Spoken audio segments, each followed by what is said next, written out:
20 minutes is really not long, but I realize now that I should perhaps have talked about. I happen not to share the view we just heard about the impossibility of a federal Europe. I would like to provoke a little bit, though, by pointing to this roll-up promoting a democratic and united Europe since 1948. I think this is a grave misconception of what the European cooperation was actually about to start with. It was designed precisely not to be democratic. That was the whole idea, because democracy had failed. Democracy brought Hitler to power in Germany and led Europe into a world war. What the institutions that were formed after 1945 were designed not to be democratic, not to get into the same trap again. But I will not talk about that. And listening to the minister, I also wanted to talk about how a completely new security order is being established in Europe that goes back not to Cold War times or not to pre-war times, but to 1814, and not because of the Norwegian constitution, but because of the Vienna Congress, and how Europe is then divided into spheres of influence of different powers, and suddenly certain countries become buffer zones or the toys of big powers. And this is what is happening right now in Europe, and we are by non-action accepting this new security order, which will influence our democratic systems enormously. However, I will not talk about that either. Instead, I promised Kirsti to talk about the ends of democracy. In the end, I decided not to do that either. How the end and the future of democracy is intrinsically connected to the ends of democracy, namely democracy's purpose. So, to some extent, I will touch upon this, but I decided instead to talk about what no one else, I think, will talk about, and that is the role of the public sphere and the role of the media in a European context. So, dear Mr. Minister, Mr. Ambassador, ladies and gentlemen, my thesis is the following. The media, or the fourth estate, is about to lose its role as a pillar of the democratic system. Politics has changed.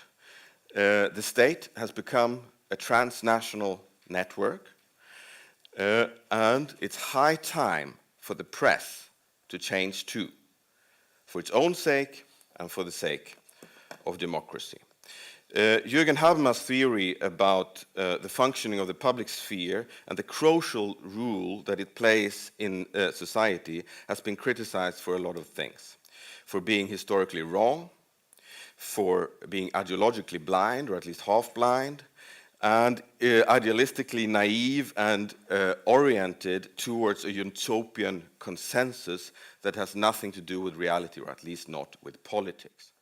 So, some of this critique is valid, but still, up until now, there is no better alternative. Most of us still subscribe to a Habermasian view of the public sphere, namely a space for communicative generation of public opinion and a vehicle for citizens' empowerment. We subscribe to this idea as a fundamental element of any democratic political community. One of the main problems with Habermas' classical bourgeois theory of the public sphere is that it presupposes a national territory and a national language. However, today, the most crucial function of the public sphere concerns a context which is no longer defined in national terms. It's transnational rather than national. A European public space would be a realm in which transnational values and principles, or if you don't like to talk about values, transnational practices, can be defined, shaped, reshaped, negotiated, and on the basis of which supranational political institutions can gain legitimacy. just as it does in Norway, just as it does in Sweden. So, to put it in another way, in the absence of a common identity, there is no true and sustainable European community. And any such common identity is vitally dependent on the existence of a pan-European public space or public sphere. So, even though I don't share the conclusions of the previous speaker of the impossibility of this, I would like to stress the extreme difficulty of establishing such a thing as a pan-European public sphere. I am dedicating my days partly to trying to do exactly that, and I deal with this. And for a short while, I will give you a very quick example of what challenges you actually need to face here. On the 7th of March in 2005, the German-Turkish artist Fredriksson Seymolo opened an exhibition in Vienna called Kanakatak, the third siege of Vienna, die dritte Türkenbelagerung. He dressed what was once the stables of the Austrian Empire, which is now the Museumsquartier, the Kunsthalle in Vienna, in 420 Turkish flags, and called it the third siege of Vienna. This, it didn't take long before the public sphere in Austria were outraged. I will cut it has many very interesting details, but I will cut the story short. There were newspaper articles illustrated with photoshopped photographs of the St. Stephen's Cathedral with a crescent on top, not a cross. And the Populist Party, FPÖ, formed its subsequent election campaign on the basis of the debate around this exhibition. And the slogan of their campaign was, Wien darf nicht Istanbul werden. Vienna must not become Istanbul. This was actually going back to an old Haider slogan saying, Wien darf nicht Chicago werden, a classical law and order campaign. This was something else. What was done here was, of course, doing the same thing that has been done in Austrian lands in Vienna for a long time, since 1683, namely referring to 1683 as a kind of a founding myth of the self-identity of this country, when the Turks sieged Vienna for the second time. So, this was the spirit that Seymolo's exhibition triggered in Vienna, and it led to a big election success for the FPÖ, because everyone knew what they were talking about. Wien darf nicht Istanbul werden. And this was not only a big, chaotic city, but we will not be conquered. This was the reference to 1683. The very same year, in the autumn, the negotiations to open accession negotiations with Turkey was being treated and was supposed to come to an end. And before a decisive meeting in autumn in Luxembourg, 24 member states were for opening the negotiations. One was not for, Austria. Ursula Plasnik, foreign minister at the time, defended this position. As so often in these circumstances, at midnight she caved in. Midnight, the last day, she caved in and said, okay, only after having negotiated a fast track for Croatia into the Union, but still, she caved in. So her colleague from Istanbul, Abdullah Gül, could fly in and everything was celebrated. Next day, Hürriyet, under the headline Viennese Waltz, Wiener Walzer, said, 2 times we tried to conquer Europe and Vienna, and this time we come on the road of peace and negotiation. Millet, however, had the headline, Vienna has fallen. It was exactly the same thing as was happening in Vienna, was happening in Istanbul, the exact same reference. 1683, everyone knew what everyone was talking about, but from the exact opposite perspective. And anyone who wants to create a European public sphere will have to deal with exactly these challenges. And you would say, well, Turkey. Well, Turkey was one of the founding members of the European Council.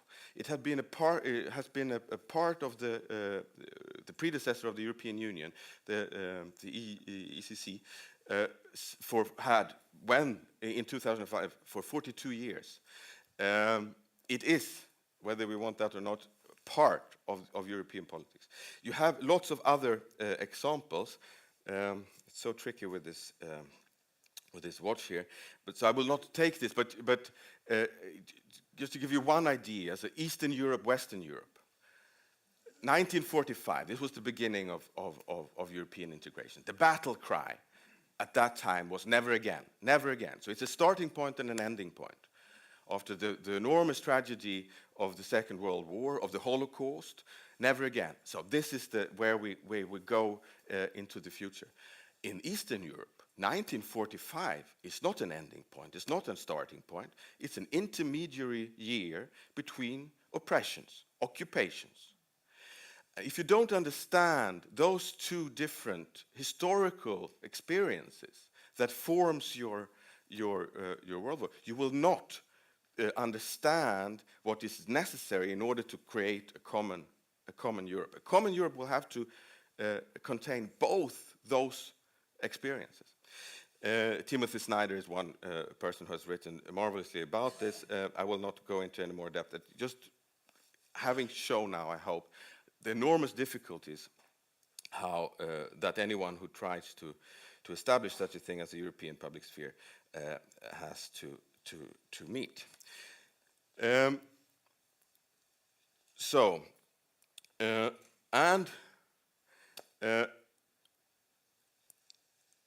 All the dreams so far has been in vain. Everyone has put his hope to the common European public sphere. This is what will fix it. This is what will do it. This is what will create a common identity that is strong enough to stand against a crisis such as the 2008 and subsequent crisis. But it has been in vain.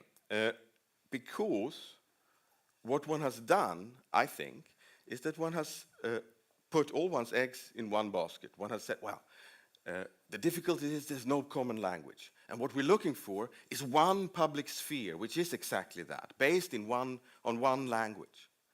And the main proponent of exactly this view has been Habermas himself. He has had that view for a long time. Now, however, at the conference in Berlin, he talked to the social democratic leadership, the conference in Berlin, and said, and I hope that I will find this quote now, he says, for a supranational democracy that is still rooted in nation states, we do not need a European people, but individual citizens who have learned that they can be both national citizens and European citizens in one person. And these citizens can very well competently participate in European decision-making in their own national public spheres. If the media, this is crucial, if the media only would meet their responsibilities, end of quote. Habermas says what has to be done here is a complex task of translation. This is his words, my translation, but his words. A complex task of translation. And you could easily imagine what such a translation could actually achieve. What